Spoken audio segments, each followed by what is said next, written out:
Cette journée aujourd'hui qui nous a réunis tous s'inscrit dans le cadre de la volonté du président de la République et de son Premier ministre de donner corps à tous les textes législatifs et réglementaires. Et aujourd'hui, nous sommes réunis pour étudier l'avant-projet portant code de la publicité. Comme nous le savons tous, euh, nous avons trouvé, dès que nous sommes arrivés à la tête de ces ministères, en tout cas une loi qui est caduque, qui date de 1964, qui a été révisée en 1983, mais qui n'a pas connu de décret d'application. C'est pour ça nous jugeons nécessaire, en tout cas, de dépoussiérer cette loi, de le mettre, en tout cas, à jour et essayer de faire en sorte que l'Assemblée puisse voter cette loi le plus rapidement possible. Déjà, nous avons constaté une anarchie généralisée dans ce milieu qui, quand même, aujourd'hui, a besoin d'être restructuré à l'image de ce qui a été fait dans le secteur de la presse pour essayer déjà de savoir qui est qui, de formaliser, de restructurer pour que les acteurs de ce métier-là déjà puissent être identifiés. Ça permettra dans un second temps de mettre un cadre réglementaire pour permettre que le secteur puisse être développé, en tout cas, et de jouir pleinement des bénéfices qui constatés aujourd'hui dans ce secteur, parce que, à l'image de ce qui se fait dans le monde, nous savons que cette loi, qui n'a pas pris en compte le développement des technologies de l'information et de la communication, du numérique de manière générale, et qui aujourd'hui représente plus de 2 tiers des ressources de la publicité à travers les GAFAM, etc. C'est pour ça que nous jugeons nécessaire, en tout cas dans un délai très court, de pouvoir faire voter cette loi pour que ça puisse prendre en compte tous ces aspects-là que je viens de citer et qui permettra au secteur de se développer avec tous les milliards aujourd'hui. Enfin, je rappelle que le secteur de la publicité aujourd'hui dans le monde représente plus de 500 milliards de dollars et les 2 tiers qui sont captés par les GAFAM. Donc nous pensons qu'il est temps, en tout cas pour notre pays comme le Sénégal et l'Afrique de manière générale, de pouvoir jouir de ces droits-là et que toute cette manne financière-là que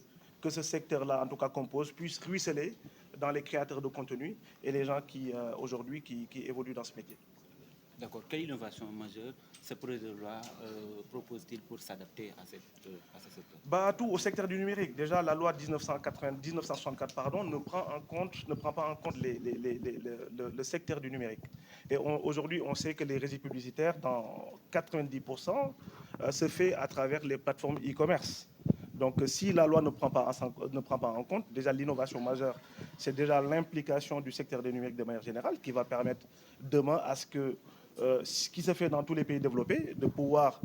tous les contenus qui sont absorbés par les Sénégalais aujourd'hui, que les droits régissent les droits qui sont régis en tout cas à travers cette publicité, que les Sénégalais puissent en bénéficier. Aujourd'hui, il y a cette caducité de la loi et surtout cette absence de législation qui fait qu'on ne peut même pas réclamer nos droits. Donc je pense que si la loi est votée dans un second temps, on pourra, à travers les événements sportifs, on regarde tous des matchs de football qui génèrent énormément de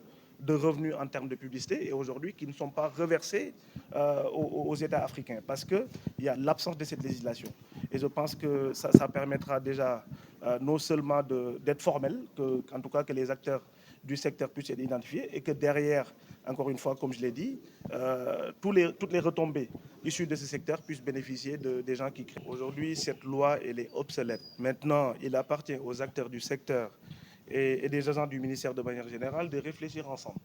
On aurait pu s'enfermer, sortir une loi, etc. Mais même dans la lignée de tout ce qu'on a fait jusqu'ici, avec une série de concertations que nous avons organisées, maintenant il appartient à tous les acteurs, de pouvoir donner les éléments qui vont permettre demain à ce qu'on puisse avoir un cadre concerté et qui permettra de prendre en compte toutes les spécifications que vous venez de citer et d'autres préoccupations des acteurs du secteur de manière générale. Aujourd'hui, encore une fois, il n'y a pas de réglementation qui fait qu'aujourd'hui, personne n'est capable de donner des chiffres exacts dans ce secteur-là. C'est pour ça qu'il nous a semblé en tout cas nécessaire et dans un temps très court, encore une fois, de faire voter cette loi pour qu'il y ait un encadrement. Avant même de pouvoir évaluer ou estimer les retombées, il faut d'abord qu'on puisse identifier les secteurs et de voir à travers les panneaux publicitaires, à travers tout ce qui se fait sur Internet aujourd'hui, qui n'est pas évalué, de pouvoir avoir un cadre et surtout la régulation. Aujourd'hui, c'est fait un peu à l'emporte-pièce, de manière anarchique. Mais si on met cette absence de régulation, on pourra de manière, en tout cas avec les acteurs, évoluer les retombées qui sont faites chaque année et de pouvoir suivre l'évolution et surtout par rapport à ce qui s'est fait sur le plan international, sur lequel, en tout cas, l'État du Sénégal, même l'Afrique de manière générale, subit, je peux dire qu'on subit pleinement, en tout cas, l'évolution de ces GAFAM-là qui nous imposent des produits, qui nous imposent des contenus, sans que, en tout cas, les retombées de ces publicitaires-là puissent être ruisselées sur les créateurs de contenu au Sénégal ou du moins ceux qui le consomment. Maintenant, encore une fois, c'est une réflexion à mener de manière exhaustive en prenant en compte toutes ces spécificités qui va nous permettre demain d'avoir une loi, en tout cas, qui sera bordée et surtout associée à nos réalités socio-économiques et qui va permettre, encore une fois, aux acteurs du métier et du secteur, et de ceux qui créent des contenus puissent bénéficier, en tout cas, des retombées du secteur de manière générale. Aujourd'hui, en fait, le secteur de la publicité doit être normé. Même pour vous, hein, vous en êtes parti, parce que vous faites de la publicité, vous vivez de la publicité. Donc nous, ça c'est la première doléance. La deuxième doléance, c'est que, je vous l'ai dit, les régies publicitaires n'ont jamais bénéficié de quelque chose de l'État. Et c'est avec un grand plaisir que le ministre a pris bonne note et je pense que ça va se régler. Parce que vous n'avez pas ce problème-là. Il y a toujours l'aide à la presse. Nous, en fait, on a vécu des démarches durant les 10 dernières années et personne ne nous a aidés pour se relever. Donc c'est l'occasion, puisque nous sommes aujourd'hui avec un gouvernement qui veut faire du fast-track sur l'ensemble des dossiers urgents, donc de dire réellement ce qui se passe. Parce qu'on a fait des investissements, nous sommes des Sénégalais qui font des investissements, et il a raison de dire, peut-être que c'est une méconnaissance du secteur, il n'a rien trouvé qui puisse lui permettre de travailler. C'est la raison pour laquelle on est là, pour lui dire tout ce que nous faisons et comment on le fait. Et le soubassement, c'est qu'il y ait en fait une réglementation. Vous, on vous donne l'aide à la presse. Hein? Nous, on fait partie des 5 médias de base. Hein? La radio, la télé, l'affichage, la presse magazine et la presse écrite. Ça, c'est les 5 médias de base. Et nous sommes sous sa tutelle. Donc, s'il y a de l'argent à distribuer, on doit avoir notre part. Hein? C'est ça, hein? Voilà. Mais vous n'avez jamais bénéficié d'accompagnement de l'État? Jamais. Jamais. Toujours en termes d'accompagnement, non, quand je dis accompagnement,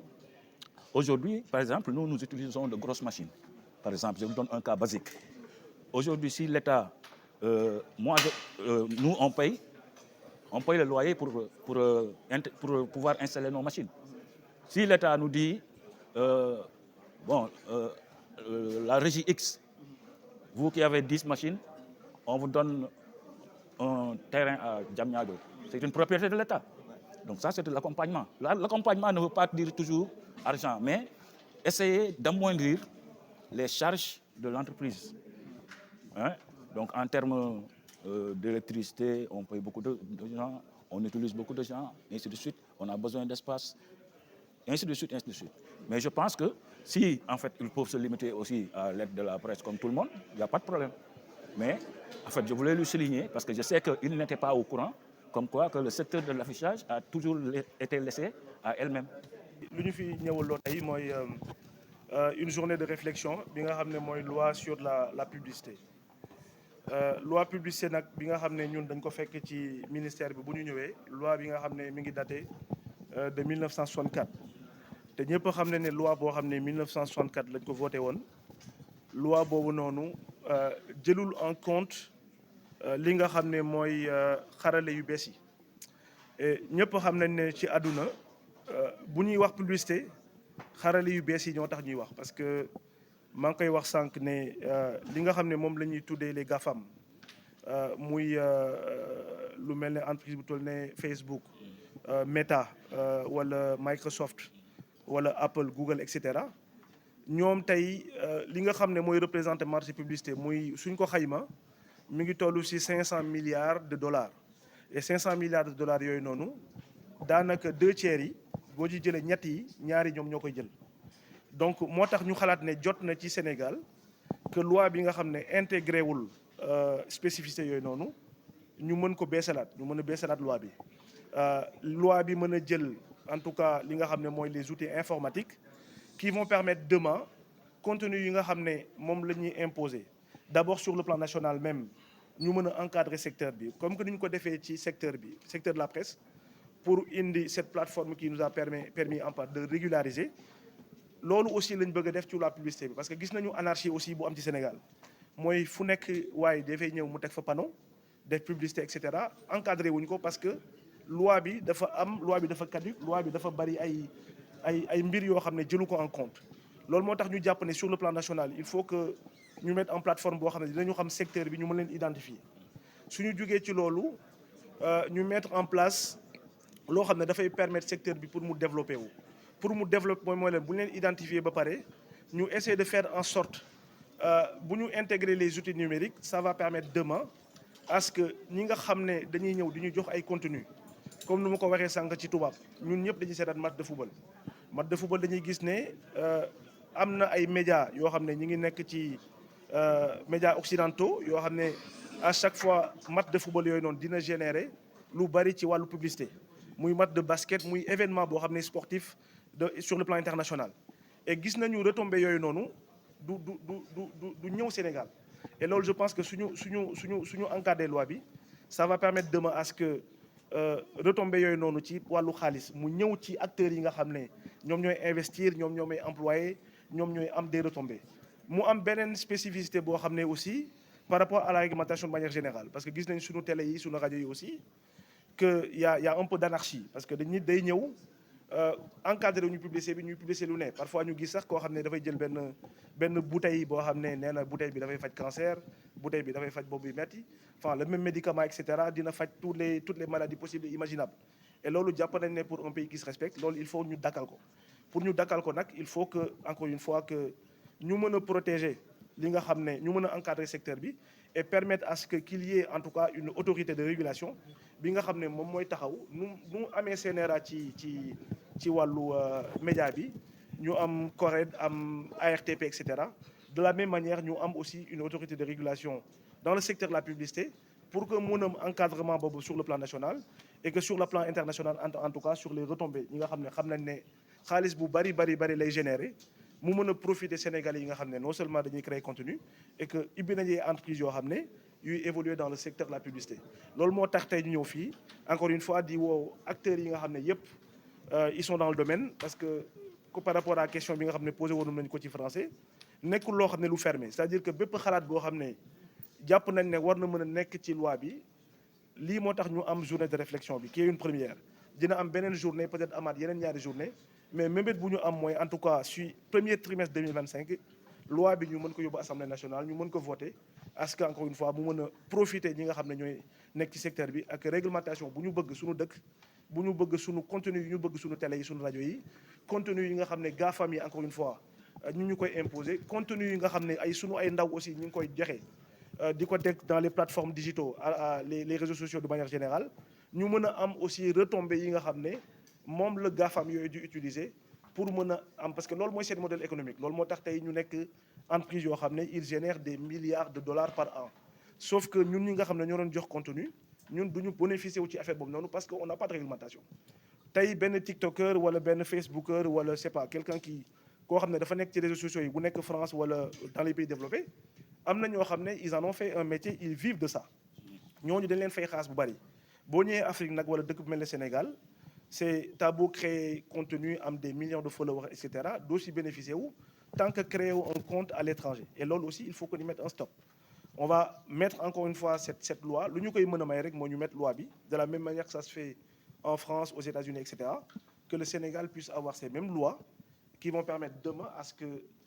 non seulement ñun sur le plan national je répète pour rassurer le président de l'association bi nga xam ne moo nekk ci régie publicitaire yi ñu mën a xam d'abord kan mooy journaliste wala kan mooy régie publicitaire wala lan mooy cabinet de conseil d'abord qu'on puisse les identifier et que l'État puisse mettre les accompagnements qu'il faut dégg naa doléance yi sànq par rapport à l'accompagnement que l'État du Sénégal doit avoir et sur ces aspects-là je rassure encore une fois que l'État à travers le ministère en tout cas entend reprendre toutes ses prérogatives et de faire en sorte que lépp loo xam ne ay dëng-dëng la ci secteur bi ni ñu mën ko juyanti et on va faire pareil en tout cas dans tout le secteur de la communication de télécommunication et je disais sànq si discours bi en français c'est un travail boo xam ne de longue haleine un travail méthodique qu'il faut faire parce que mënuñu songandoo lépp mais il faut juste pour vous rassurer que par rapport aux aspects en tout cas milieu bi nga xam ne moom la ñuy yëngatu muy ci communication bi ak spécificité yi nga xam ne moom la am muy ci télécommunication ak muy numérique bi lépp loo xam ne ay dëng-dëng la dinañu essayer de faire en sorte que loi yu pare nañu ñu mën ko yóbbu assemblée nationale le plus rapidement possible ñu mën ko voter et ça permettra en tout cas demain qu'on puisse ku ci nekk muy journaliste bi muy régie publicitaire bi muy l'opérateur de télécommunication et cetera ku ci nekk mën a dund en tout cas dans un cadre assaini dans un cadre boo xam ne c'est propre et qui permettra demain à ce que ku ci nekk li nga xam ne mooy ce métier nga mën a dund de ce métier et que l'État aussi puisse avoir l'accompagnement qu'il faut et encore une fois tout ça ça passera par des préalables li nga xam ne la ñu wax. non doléance yi du dara lu dul ñun lii dañ see sawar parce que 2020 ba léegi man mi wax ak yéen maa ngi liggéey ci loi bi donc prédécesseur am yëpp man dama doon liggéey ak ñoom parce que secteur la boo xamante ne ñu ci bëri xamuñu ko donc kon xamuñu woon ne sax lii yëpp ëmb na publicité donc il fallait que ñun en tant que professionnel ñu ñëw jéem leen gindi ñu xam fu ñuy teg seen tànk. Maintenant comme j'ai dit publicité moom dafa yaatu publicité panneau publicitaire la publicité presse écrite la publicité magazine la publicité télé la publicité numérique la et loi yi fi nekk loi yi mooy ñoom mën na ñëw jur donc loi yooyu mënul woon jël en compte l'évolution technologique comme da leen ko ministre waxee loolu mu ngi am xam nga loi ba ñu def 1964 ah donc loolu mënul jël en compte de kii maintenant il faut faire une loi boo xamante ne dina jël en compte tous les paradigmes. Parce qu'aujourd'hui, en fait, la publicité, c'est une activité génératrice de revenus. Maintenant, su fekkee ne ailleurs nit ñaa ngi ciy liggéey ay milliards te ñun fii pour nga liggéey ci millions sax problème la donc dañu war a xoolaat suñu bopp dellu gën ko professionnaliser gën ko réglementer su ko defee askan bi ne ci jëriñu à travers l'État les taxes et les trucs les redevances ñun ñuy liggéey aussi dinañ permettre ñu avancer xëy na ah. non appui bi yow da nga si bëgg a appesantir ñun appui bi suñu amoon ay terrain rek suñu amoon ay terrain yoo xamante ne mën nañ sa dugal suñuy machine sax ñu jël ah mais su fekkee ne état moom mënul def loolu waaw suñuy atelier métallurgique dañuy jël espace di fay ay millions ah te état suñu soxlaa ñu jóg donc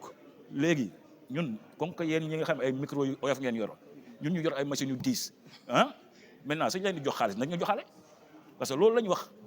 C'est pas normal, c'est toujours dans le secteur de la presse. De la même manière, nous avons un bureau, c'est une association qui a un bureau, maison de la presse. Nous aussi, on doit avoir un bureau là-bas. Ce qu'on fait, tous les gens qui s'occupent de médias,